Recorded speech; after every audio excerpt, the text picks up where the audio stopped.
Hey guys, Dan Henry here. I just wanted to show you all something real quick. If you've heard of red tide in Florida, well, it's where all the fish die, and it is a real thing. It's not a hoax. Let me show you here.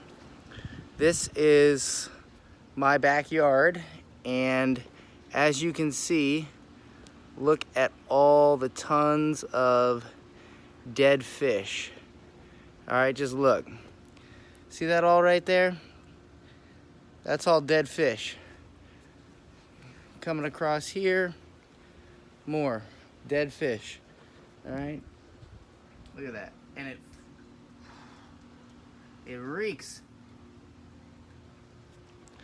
All dead fish. If I go over on the other side, again, dead fish. See, it's pretty gross. But yeah, I just thought I would show you guys that it is a real thing. I saw some people saying it was like a hoax or whatever. It is not. It's gross. It's disgusting. So we're going to go out to Ybor City today and relax instead of going out on the boat, obviously. Yep.